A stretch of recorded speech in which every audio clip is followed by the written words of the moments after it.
Welcome to Webinar Wednesday. We've got a great presentation for you today featuring Andrew Strong of Yale New Haven Health System, Jim Liska of Yale New Haven Health System, Heidi Horn, Vice President, Global Enablement Healthcare of Nuvolo, and Tom Eilers, Director, National Sales of Nuvolo. Webinar Wednesday would like to thank our sponsor, Nuvolo.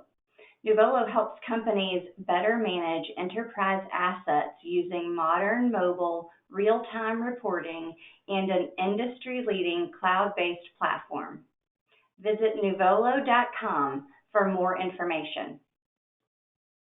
We are excited to announce our plans for MD Expo on April 16th and 17th in Dallas, Texas. Registration is now open online. Please view all the details and register at mdexposhow.com.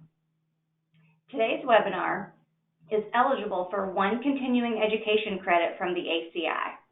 You can obtain your CE certificate by completing the post-webinar survey. The survey will be emailed 1 hour after the completion of today's webinar,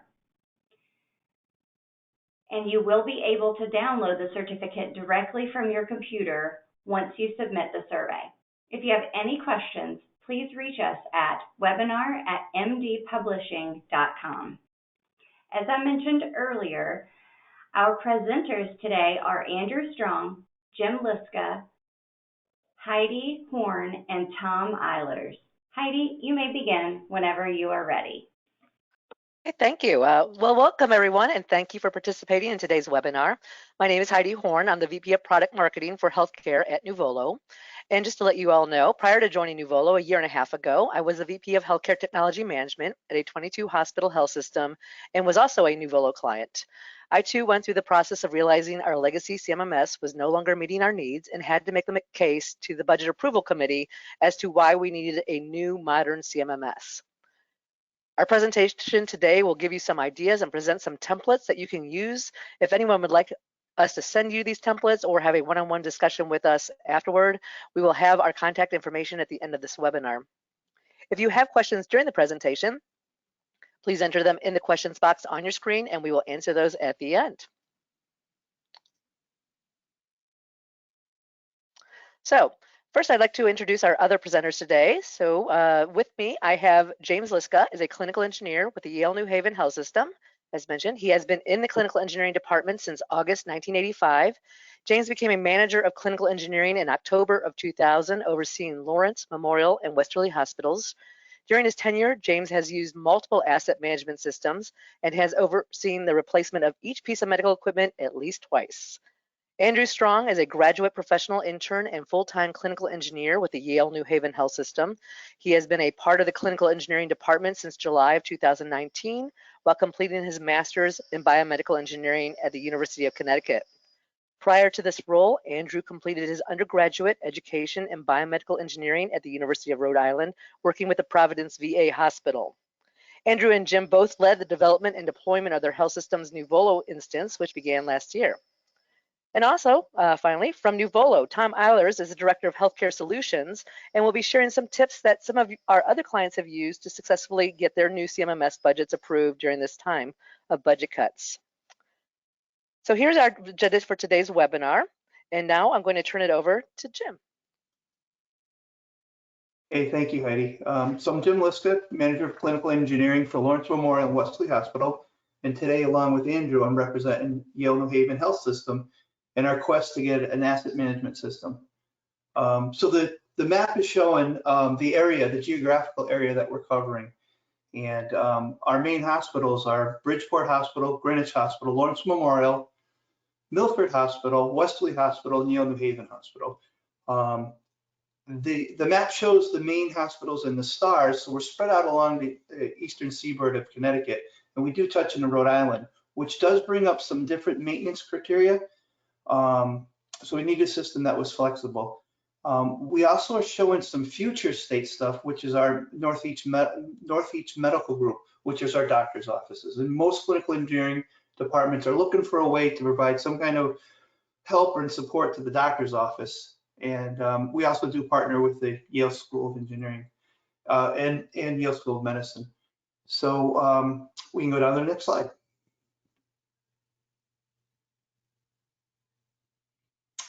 And I think we went down too many slides. We got to go back up one. Nope, we're all set, Jim. So, hello everyone. I am Andrew Strong. I'm a clinical engineer here at Yale New Haven Health System. Our department is really broken into three major divisions when it comes to clinical engineering coverage. We have a third-party vendor that services 3 of our smaller hospitals and many of our offsite locations. We have a clinical engineering or biomed team here at the Yale New Haven Hospital, which is actually divided in 2 because we have 2 separate campuses in downtown New Haven. And then we have a team that covers the Lawrence Memorial and Westerly Hospital campuses out in the East Coast, on the eastern side of the state. Our health system encompasses about 82,000 assets spread between the hospitals and many of those offsite locations. And within the scope of clinical engineering, we've got about 100 different employees, technicians, engineers, managers, up into directors and finance and contracting employees and parts coordinators, all having some sort of role within our CMMS. So we're spread out over a large geographical area and even across state lines.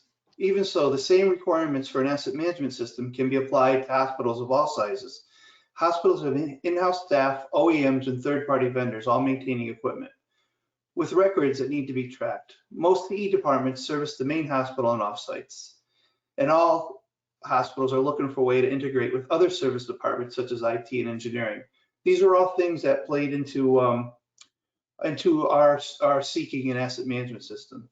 So even though the Yale New Haven clinical engineering scope was very large, the process is scalable to all hospitals. And then I think Angie was going to cover this. Yes, sir. So the project's to roll out a new asset management system, a new CMMS, or you may see MMIS also referenced in the slides, talking about all the same thing here. That process really started in 2014 when the department here in New Haven came under some new management, and it was a lengthy process determining that the CMMS that we were using was old and outdated and over the years had been poorly managed. It traded hands many times.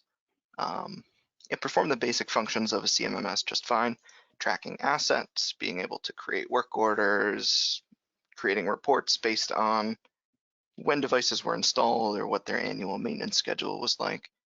But it had some severe limitations and it lacked any advanced tools. So this was a local system only. It could only be accessed from the Yale New Haven Health System clinical engineering shop. You had to be on the clinical engineering network in order to get into the program. It wasn't cost effective or sustainable for the department to be running and maintaining their own server to run the system.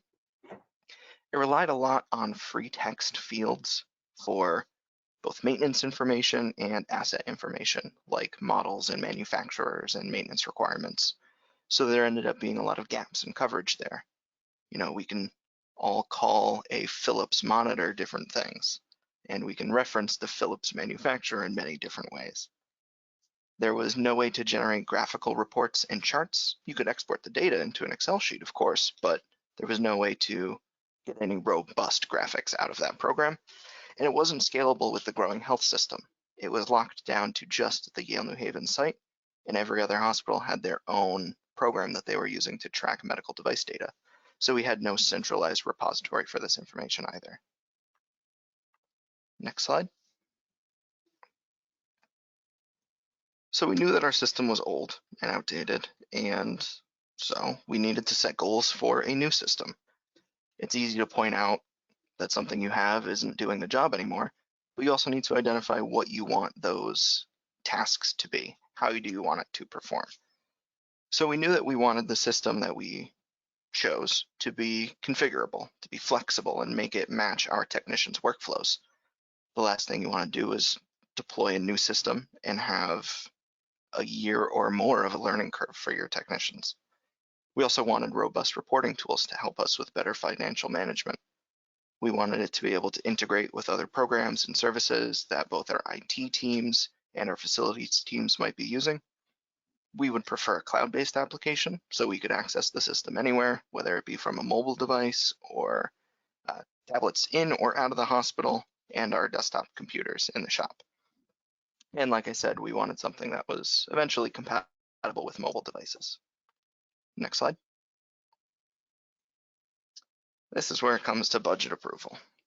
At the time, in 2015, funding was available. It wasn't much of a problem as it could be today. And so we presented the need for the new system. We showed the benefit that the built-in reporting tools could provide. That was something that really surprised our financial partners within the health system. They hadn't realized that the reports that we had been generating were completely manual.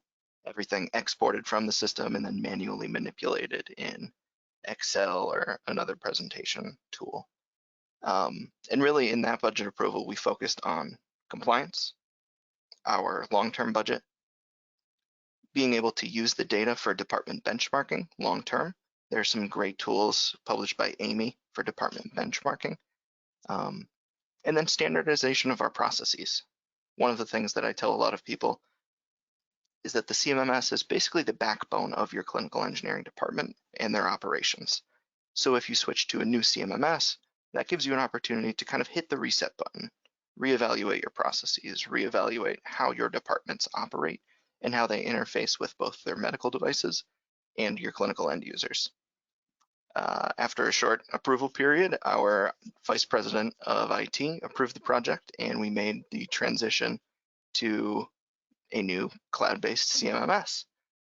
Unfortunately, within a year of that rollout, the parent company of that CMMS software was purchased and our service was being shut down. So we needed to make another transition to a temporary system that they were hosting for us. And that was a tough migration. We were forced to go through the process all over again. Luckily, there was no budget approval with that as it was included in the contract. But we knew that that was a Band-Aid solution. And that's really when we turned to Nuvolo. Next slide. So we had basically, when we knew we were going to turn towards Nuvolo and a new solution, our original budget proposal was rejected, actually. We had almost copy and pasted and then updated a few things to make it specific to Nuvolo. And our budgeting committee and our vice president said, you're gonna have to take a second look at that. So we reevaluated the project, took a look at our CMMS plans, and we decided to expand our scope. We weren't just going to roll out a CMMS for Yale New Haven Hospital. We were going to do it for the entire health system. So that means that we are expanding the scope from 1 hospital to 6, working with multiple teams, working with outside vendors. But in doing so, we would really leverage the ability to integrate with all those other applications. We'd be getting our clinical engineering devices. We also planned on getting information from network devices and cybersecurity data. And we wanted to integrate some contract management to further make those financial tools and budgeting tools more robust. And really, when we were going for this second budget approval, we really focused on what Nuvolo would be able to do for us long term. Like I had said earlier, it's easy to point out that your system is old or outdated or you need a new one. You have to work a little bit harder to say, these are going to be the benefits of the new system. Yes, it may have a pretty new interface and be slightly easier to use, but from a financial, from a regulatory standpoint, what is it going to provide for us? And at that point is when we were able to get the budget approved for the Novolo rollout. So there were some key steps in getting the budget package together. And I think this is key to help all the hospitals. This is what we did that was successful. This may help you guys. So there are some key steps for putting the budget request package together. And what we did was we analyzed the cost of the existing MMIS systems and their capabilities. And as Andrew had pointed out, there were several used in a short period of time. And each time you transition from one system to another, there's a risk of data loss. We did learn a lot about the importance of free text, or more importantly, the importance of not using free text, because things can be grouped together a little bit better if you don't. So after we analyzed the capabilities of the existing system, we scoped out the future state needs of clinical engineering. What were we going to do? How are we going to involve these other hospitals and possibly integrate with other departments such as engineering, IT, and maybe even New England Medical Group, which is our doctor's offices. We conducted market research, narrowing down the MMIS providers to a list of 3 top companies. Everybody's going to have a large list of providers and then narrow it down. The companies that you put on top may be unique for your situation. We like Nuvolo because it was on the ServiceNow platform, which is very expandable, but you may have other reasons that will be key. And again, the important thing is to get your budget approved based on your needs. So we narrowed it down to 3 top companies. Then we held scoping calls with the vendors to level set the RFP. The MMIS vendor was selected following a review of the proposals. So we called each company and we said, hey, what can you offer us? What does it cost? And then we tried to get an RFP that would include all them to get the best indication of what they were going to do for the money. Because again, we have to take this information that they're providing us and then forward it on to people that are going to approve the budget. So it's nice to get the bells and whistles, but it's not always going to help you get your approval. So we did focus on that, and there was some similarities that we were able to capitalize on. The RFP package and business plan was included in CE's request for funding. Both were kept as concise as possible and included financial information to indicate CE's plan to meet business needs and ensure ROA. So what were we asking for, and how are we going to show that this was a good investment? And again, your package is going to show what you need to do. You may not have multiple offices, or you may, and that's going to increase the scope and then of course increase your budget. And this approach the approach of using the RFP package, our business plan, and rolling it all up was used to show that the review was done methodically. This in turn increased the probability of our approval. So we put a nice package together. We showed what we were asking for, why we were asking for, our review process, and then we pushed that forward. Ultimately, that was successful. And I believe that of anything in this program, those steps are going to help each hospital be successful in requesting money for asset management system. And with that, we can go to the next slide.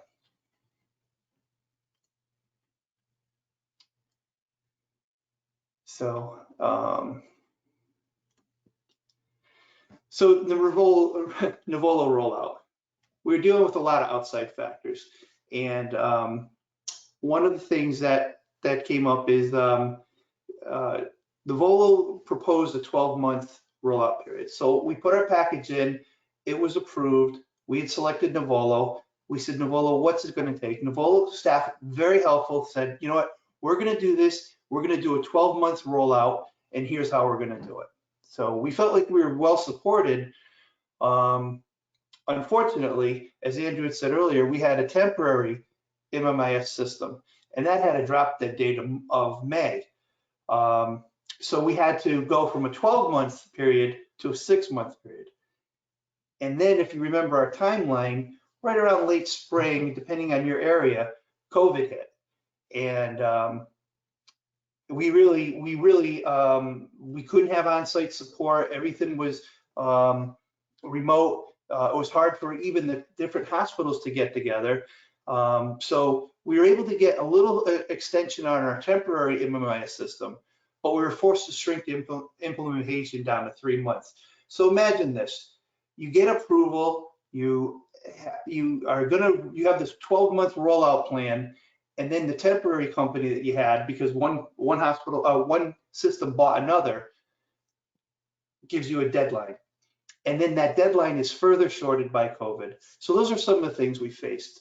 But we were able to get through it with a very short timeline, a lot of support on the phone, and also we actually did a lot of support with our others. We built teams, and we actually started making a guidebook on tips so that one hospital would know how another hospital is doing it, and that would help us to learn the system very quickly. We go down the next slide. Absolutely, Jim. Like you were saying, that led to a huge integration of our clinical engineering policies across the health system. So in order to meet that deadline that was now set upon us by COVID and the drop dead date of our old CMMS, we moved to a phased implementation plan. Phase 1 was very simple. Get the program up and running. Get our data out of our old temporary system, reformat it, make it nice and neat, get it into Nuvolo, and really we just focused on medical devices and work order history. So we weren't rolling out additional modules. We weren't focusing on cybersecurity management or space management or parts management. It was purely focused on assets and work orders. And that allowed us to really narrow our view and make sure that we did everything right going forward, laid a really strong foundation for us. We also did a lot of our user education in that period, and we did do a little bit of system configuration. A lot of our choices ended up matching some of the out-of-box solutions that Novolo offers, but we did make some slight changes. And those were all discussed beforehand within the RFP. The big thing here was getting all of our delivery networks into this one CMMS. So this was Lawrence Memorial Hospital, Westerly Hospital, the two York Street, or the two Yale New Haven campuses, all lumped into one system. And then we actually set up an integration with our third-party vendor partners to get the data that they keep in their own CMMS also ported over to our Novolo instance. Then, shortly after the summer, we started our second phase of Novolo development. We implemented a single sign-on solution for our users. We also set up a customer portal that will be going live very shortly so that our friends over at Lawrence Memorial and Westerly Hospital can use an online portal to submit work order tickets. And then we're also deploying the parts management module now. Next slide. And this is one of the most important things, especially for the budget approval process, was setting goals for the future, knowing what we wanted to do with the system and how to best capitalize on the tools that were available within that package. So right now, we have plans to integrate with Medigate, which is a cybersecurity vendor that Yale New Haven Health works with, and also enabling the cybersecurity module within Nuvolo. With that will come an RTLS integration. So that will update our location information of our devices, at least those that are connected to the hospital network. Our IT, Information Technology and Security department, is also moving over to a ServiceNow-based platform within the year. So there's a lot of opportunity there for data sharing and project management and better coordination between these two departments. In the past, there's been a bit of a divide between clinical equipment and non-clinical office equipment, if you will. So this would better allow us to plan projects, plan for new sites better, and work with those IT teams, because we're all then speaking the same ServiceNow language. We also plan on implementing a new risk scoring and AEM program here at Yale New Haven. That is a work in progress, but we plan on standardizing medical equipment maintenance across the entire health system. And like Jim had mentioned at the beginning of the presentation, that can be quite a big lift, especially because we're spanning across states now. So the departments of public health in Connecticut, we also branch over into New York and Rhode Island, sometimes differ on their standards for medical device maintenance.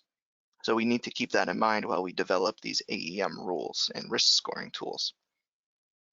And then the other thing we plan on doing soon is rolling out the mobile application for use with tablets and phones, so that our technicians can go out on the floor and perform their maintenance more smoothly and spend less time getting back to their office and doing their documentation there. These goals for the future were very important for us in the budget approval process. It allowed our vice president and the budget approval committee to see that this was something we wanted to succeed. We were investing our time and finances into it. We wanted to see it grow and prosper and do good things for the health system. And we weren't content with just rolling out a simple spreadsheet program. We wanted it to do more and be more than that. And they saw that investment on our end, and they wanted to support that long term. Next slide. I just wanted to comment on one of the things Andy was saying about the mobile applications. So we are able to use laptops, and laptop hits the system, and and of course that's mobile. So we can take that. We take it on our maintenance cards. We can take that to offsites. We can take that laptop to any place that is connected to the hospital's network. The mobile application allows it to take us to any place that's not on the hospital network. So if I was maybe at my home and one of my or I am off-site and a technician from one hospital calls me, it says, "Hey Jim, what's the information on this piece of equipment?" I can actually use it with my phone or different tablets. But we believe very soon with this rollout of the mobile application that technicians will be able to complete PMs on their phone, and as they whip out their phone or they whip out their tablet, they'll be able to tab on the screen step by step, and it'll be a lot quicker, a lot smoother. But one of the things that I'm looking for is, it's so often that I'm escorting an auditor around and they'll find an inspection sticker that has been washed off, and they'll look at me and they'll say, "When was the last time this was PM'd?" Well, unless I'm carrying a laptop with me, the mobile application will allow me to look up that information on the phone and say to the auditor, "This was done on this date, here's the information," and I will have a technician come down and replace that sticker. So those are some of the exciting things that we're looking to do, and maybe some hospitals are doing it now, but it's not something that we've currently been able to do on mobile applications such as phones. And Absolutely, maybe now Jim. we go down to this slide. Quick turnaround on compliance issues is absolutely a must-have, and it's something that with previous systems we couldn't do. So some major takeaways. It's very easy to see that your current system, your current toolbox is outdated. You need a new one. In our case, we had a local-only system that you could run on a very fixed number of desktop computers. It's much harder to show how the new system can be helpful and beneficial long-term. So that's really when you want to showcase the potential cost savings of the new system, some of the efficiencies that will be rolled out with it, how it'll make your technicians' lives easier, how it'll reduce the time needed to generate reports that show the financial stewardship that your department has. Our asset inventory covers millions and millions of dollars with 82,000 medical devices in there. We need to show to our department leadership and to hospital leadership that we are using and allocating those resources appropriately. And those tools can be very helpful for that. And it's always helpful to show off any new impressive features that the CMMS will have too. The next point is know your stakeholders. Engage your users, and that's at all levels. Learn what parts of the CMS program are important to them. And then within the clinical engineering department and outside the clinical engineering department, the manager, directors, and VPs want to be successful too. So how can we show them our hard work? What budgetary measures are important to them? And how can we use CMS to track and improve their work? So in other words, there is equipment that goes missing. There's equipment that's broken. There's equipment that has downtime. The more robust reports that we can provide to the clinical users might not make them enjoy the downtime anymore, but it will make them understand that equipment has downtime. There is a reason we need to plan for equipment replacement. There's a reason we track maintenance history so that we can show, repairs are going up. So that helps the department, the clinical departments that we service, see. And we're working on different ways of getting more robust reports out to them about equipment that we can't locate, and engaging them. Hey, listen, these are the things we're looking for. Here's the time we spent looking for it. We need your help. Where are these items? Where are these little things that we're required to maintain, we're required to track, but we're not able to find? Absolutely, Jim. Having an answer for your stakeholders, for your customers, is huge, even if it's an answer they don't want to hear. Any answer is better than I don't know, or we will find out for you. And so a tool as robust as Nuvolo has been for us, as good at reporting as it is, allows us to get those answers quicker. And it allows our customers to have better faith in the work we do. And one of the biggest things for any CMMS change, for any transition between programs, or even just updating to a new version, is know your data. Know the data you have in your system. Know how your system works and how it's configured and formatted. Are you using free text fields, or are they pre-prescribed? When we did our transition, it was a mix. Our system that we were using in New Haven, a lot of it was pre-prescribed, but the data that we were getting from L&M and Westerly was open format in a lot of ways. So we had to make those two data sets speak the same language. How's your data indexed and interconnected? In a program like ServiceNow, the platform that Novolo runs off of, data exists in separate tables that all reference one another. A change on one table will affect data on other tables. So it's important to know and be able to conceptualize how all that data works and what the implications are of changing one thing in your data. And all of those will help you transition and translate your old way of doing things, the old policies and procedures, into the new way of doing things in your new system. So we're going to transition here. If you have any questions, please enter them in the chat. We will get to them at the end. And now we'll pass it off to Tom Eilers from Nuvolo. Excellent. Well, thank you, guys. And that was some great insight. And, you know, for us as a CMMS vendor, you know, we have mutual investment with our clients in building a success plan. We always encourage folks to look at outcomes versus features. And it was good and refreshing to hear from our client in Yale New Haven Health System about their journey and talking about the outcomes, because a lot of folks get feature fatigue. It's, you know, the next shiny button. At the end of the day, it's about referencing return on investment. And you heard firsthand in terms of their diligence and their process. And we always encourage clients when they start to look at things like ROI, make it achievable, make it measurable, and also ask whatever vendors, who else has done something similar, make it referenceable.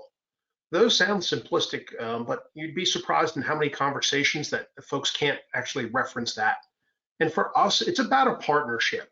A true partner stands by you and helps you defining the goals. What does success look like? Helps you with the budget approval process, and also looking at your CMMS post-sale. I think it's proof positive when 6 months or a year from now, you have some real referenceable numbers that actually substantiate and document what you had put forth in your plan was actually achieved. And that's something that I encourage everyone who's considering anything, regardless of whose system it is, that you have that and you get that from your CMMS vendor as a partner. Next slide.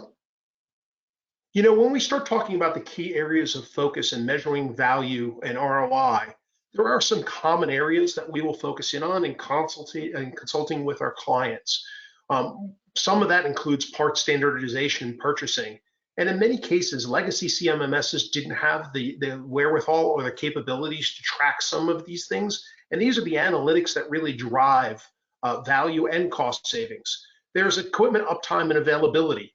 If you're going through some analysis of repair versus replace or entering into negotiations with a manufacturer, it'd be proof positive to have that data sitting in front of you that talks about the availability. You know, vendor A versus vendor B, you can pull some analytics from the system. Other areas of focus for ROI is contract management. You heard firsthand when you have third parties coming into your environment, are you relying on them to report upon themselves, or are you going to actually track what they're doing and how they're completing against performance and service level agreements and benchmarks. You also want to get value of the attainment of those contracts. How funny is it, and how often do folks in the environment basically get a vendor that comes in and says, oh, I want to provide you another service contract, and you're wondering about the redeemed value that you had of your prior contract. The art of the possible, which was impossible, is possible with a functional CMMS. You also can get into staff productivity. And this is an area where a lot of times from an operational standpoint, we hear folks from operations and finance wanting to understand what's truly maintenance time. How do we get closer point of service data collection? What about balancing engineer and technician workload? Redefining or reallocating sometimes work orders in legacy systems is a tough task. And be doing that, and God forbid someone becomes sick or ill or takes a vacation, and reallocating that workload is important to you. Also, giving something with auto assignment and escalations. I have many organizations today that want to be able to provide an SLA back to the business, and want to be able to show that they've got an escalation path and auto assignments that should a work order not be completed by a particular individual or a group or organization, it gets escalated to the manager for timely response. Also, in managing skills and certifications for individuals, it's good to find out who's got experience on what devices and who's your most skilled craftsman or engineer on a particular manufacturer if there's ever a problem. Also, improved coordination between departments. You heard a little bit about that prior. The IT organization and HTM organizations have the ability to collaborate. You also have the ability to mitigate downtime associated with that and improve efficiencies. And then getting into the financials, capital planning and forecasting. How many times have you entered into this cycle with finance and not been able to have the data that in front of you that talks a little bit about what you're forecasting for end of life or end of service?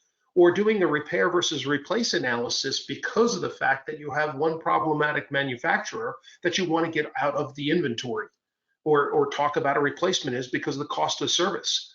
Let's face it, in today's times post-COVID, every dollar has got to be detailed. Everything's got to be justified. Every investment's got to be strategic. And when you've got a pile of requests and requisitions sitting with finance, it's the ones who have the best data that are the ones that get approved. Good, next slide. And it's also being able to back it up with real data and being able to put it into a presentation. This is something we commonly do with a lot of our clients today, is talking about a financial analysis. And it's not built on FUD, it's built on real data, and it's from the client's data, not the manufacturer's data, not our data.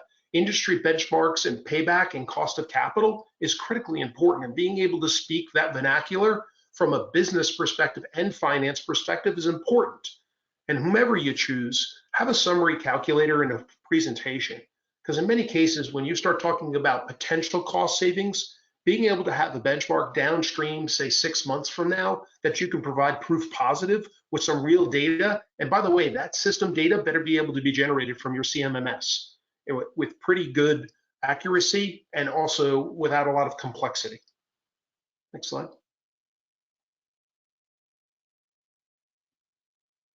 Okay, I'm going to take it from here. Thank you. So this will, we're going to wrap it up with the explanation about what an SBAR is. And many of you, I'm sure, have used these before. Again, as the previous presenters have talked about, you can't just go into your capital review committees and your even to your supervisor saying, I would like X amount of budget because our old system is old, and that's just not going to cut it. So what we have put together here is a template, and again, as I mentioned, we'd be happy to share this with anybody who is interested in going through it in more detail. But looking at a SBAR template, and a SBAR is essentially looking at walking through why you need something, detailing all the information, and putting it into, again, using data to make help the capital decision makers make a good decision on why you need to replace your CMMS. So here's some examples of what you might want to put into an SBAR. So you have the situation. Explain, summarize the current situation. How old is your current CMMS? What does it do and not do that negatively impacts cost, quality, safety, regulatory compliance, staff workloads, clinician and staff satisfaction, all of that. Go through all of that and explain, this is what our system can't do for us or is doing incorrectly for us, and this is what we needed to do, and this is what it's impacting. These are, definitive, defined examples. What are the measurable and soft costs related to these deficiencies? So again, it might be, that if you can measure that we are losing or spending X amount of money, or we are wasting X amount of FTE hours a year on doing things that we want to automate, those sort of things. Explain all of that in the situation. The background is, what is the background on why you are now urgently needing new CMMS, the burning platform. So again, for those of you who sat in capital budget committees, as you know, there's usually probably 10 times, 50 times more budget being requested than there are budget dollars available. So you really need to put that burning platform forward. If the capital committee thinks you can squeak by for another year on it, they're going to make you squeak by for another year. So again, explain to them why there's an urgent need to get this done, and again, put those in quantifiable results there. So what are the regulatory near misses, for example? Give those examples if you've run into, they mentioned having, a Joint Commission, a mobile application, and being able to show right away where you are on a particular PM schedule.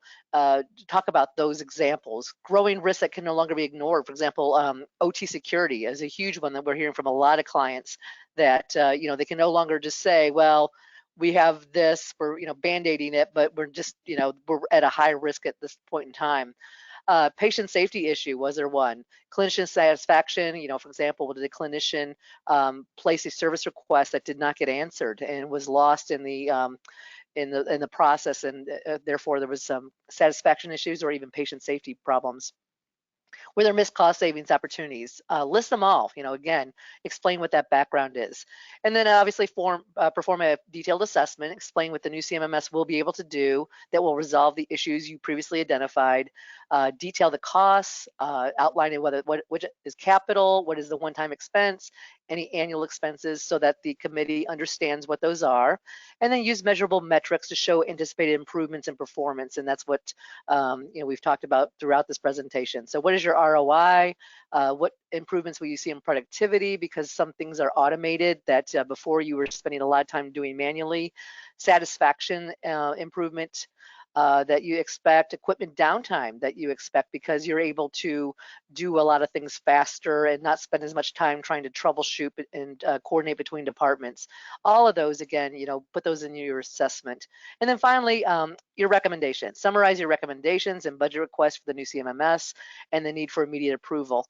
All of that, again, will, if you've done a proper SBAR, it will be several pages long. And but you want to summarize everything in your recommendations and show this is how you came to this conclusion. So again, we'd be happy to provide this to you if anybody wants to reach out to us. Here is our contact information, and again, we're going to open it up for questions now. If you have questions, please key them into the questions box on the in the webinar itself, and we're going to turn over for questions now. Thank you. Thank you all so much for a great presentation. We do have a few questions that have come in, but as Heidi just mentioned, if you do have a question, please use your GoToWebinar dashboard and use the questions feature. Our first question is, can you review your key selling points on getting budget approval for a new CMMS? And what justification did you present to your admins? Andrew, do you want me to take this? I can speak to that briefly. All Sure. right, great. So I think one of the biggest things that allowed us to really showcase what we wanted to do with a new CMMS was expanding our scope to include the entire health system. That was huge from a regulatory preparedness perspective, financial stewardship, overseeing vendor relationships and tracking costs on a regular basis, setting up common nomenclature within the system for medical devices and for maintenance. And on top of that, even just standardizing our MEMP to a single plan for the health system. all of those efforts rely on the CMMS.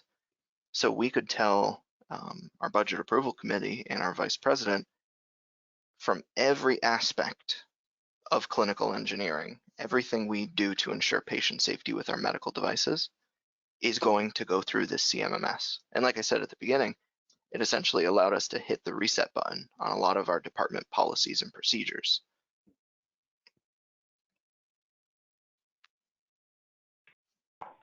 Great, thank you. Our next question is, what steps were taken to put the project request together?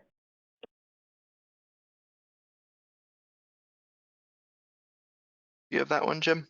Sure. So steps taken to put the project request together.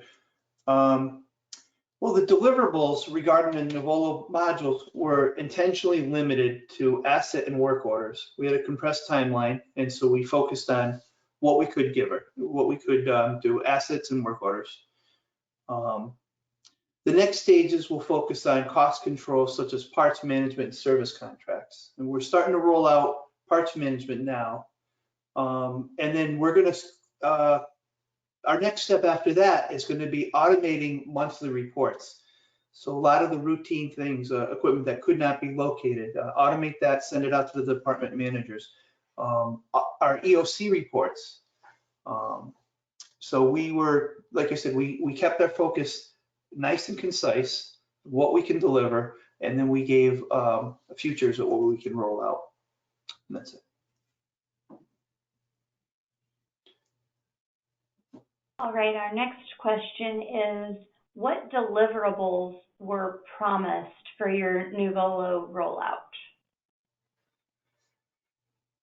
So like Jim was saying, deliverables we wanted to keep to a nice concise list. So we really focused on getting all delivery networks into the system, focusing on getting all of that data put together and imported, making it nice and clean. Like I said, the third-party vendor integration was a big one, being able to make sure that we had a daily data pickup from their system. Luckily, they were willing to set that up on their end for us, put that file out on a server that Novolo could then go and pick up and use to update our records. Yeah, like I said, we started small with the initial rollout, and we've just grown our scope and our goals for the future from there. Yeah, it really was our focus on one standard of excellence. Absolutely, yeah. Right. Our next question is, were you able to move equipment service history over to Novolo? Examples would be both CM and PM work orders, plus any attached service reports or attached recall documentation. Absolutely, yeah. If we couldn't do that, we wouldn't have rolled out to a new system. It would have made that impossible. It did take some time learning how our data was formatted and learning what the standards were for data in Novolo and being able to work on that transition, say looking at work order cause codes or problem codes and resolution codes and work order types and being able to map those to Nuvolo. That was an important process for us. But yeah, PM, preventative and corrective work orders all got moved over, including any recall things. The attachments that was a difficult lift for us to get everything configured, but we did get it all moved over into Nuvolo without a hitch. Yeah, some of the challenges were free text fields that might not clearly indicate what was done if it was an incoming inspection or a repair, and we had to actually get that into user-defined fields so that we could look up what it actually was that we were moving over.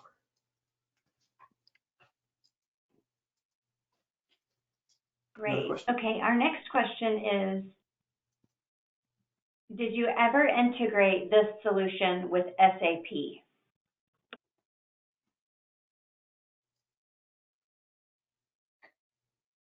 I'm not sure what SAP is.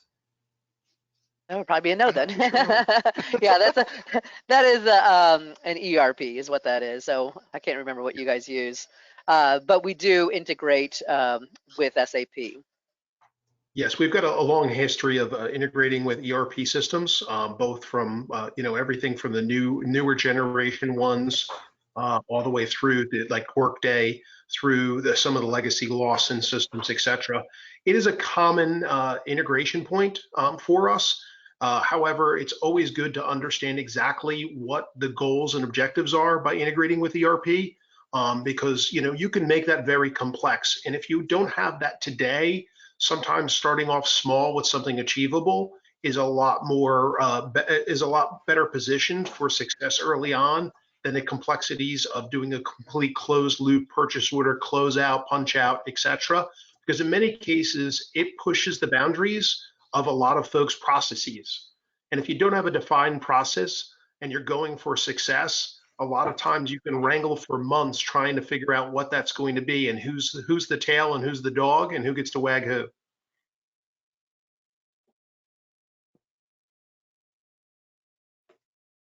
Okay, great. Our next question is, what have the key benefits of Nuvolo been for Yale New Haven Health System?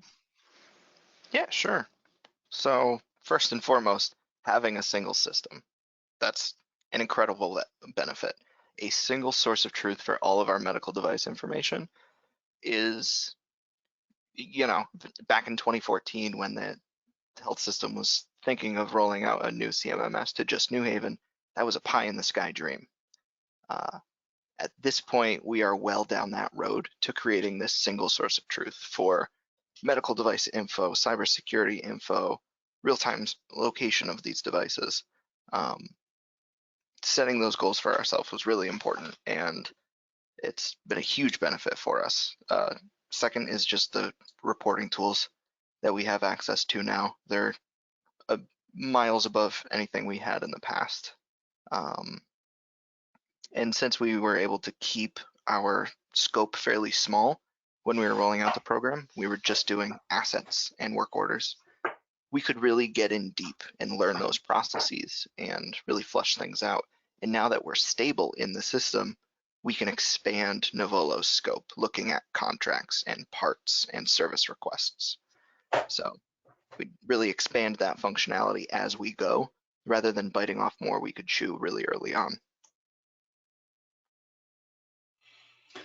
Yep. So also, scalability, other platforms, what we're looking forward to doing, and contract management is really where a lot of money could be left on the table. We've run into a lot of situations where companies are providing a quote for equipment that's been retired or could be taken care of in-house. So scalability, other platforms, we want to work more closely with our contract management team. And then the ability for there to be future enhancements to keep CE current. So the Nuvolo is built on a ServiceNow platform. It is generally open source, and we know that there will be a lot more enhancements coming, and that we won't have an asset management system that's stale. It's not keeping up with future needs of the department.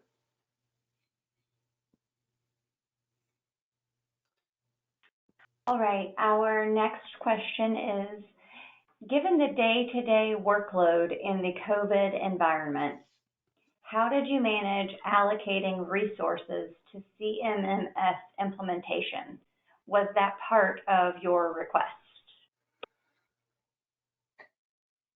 So we were lucky at the Yale New Haven Health site. I'm a graduate student intern, so I don't have official Yale responsibilities for a lot of things. I'm certainly involved in equipment distribution and equipment replacement projects. But I was able to dive really, really deep into this new CMMS process and implementation. So for a lot of things, it was me and my manager, David Pelletieri, rolling out this system. But like we mentioned earlier, having stakeholder involvement is absolutely huge. So being able to set our 3-month implementation goal ahead of time, and then schedule those education sessions and planning sessions with key stakeholders in our department was very important for us. There's certain employees in the department who have experience with lots of different CMMS programs and have experience with developing the workflows and pathways within the system. And it was helpful to get their takes on those things. So it was a tough lift, I will say for sure. But being able to plan it out ahead of time. And I will say to the Novolo team, they were very flexible with us. If an emergency came up and it was all hands on deck at Yale New Haven, we were able to push things off a day or so and reconvene. And it was a good working relationship that we developed. And then we formed internal teams too. Dave Pelletier led user groups, and we would have, and we still have, weekly meetings.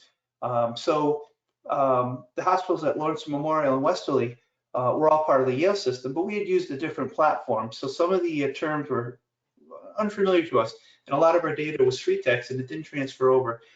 So the user groups that we formed internally, and partly because really outside vendors were available by phone, but everything had to be done remotely. We form these groups. We meet weekly. We go over a few key topics, and we've built a guidebook that we use that's based specifically on how we use the system. And those have been very, very helpful in helping us get through the process during the COVID pandemic.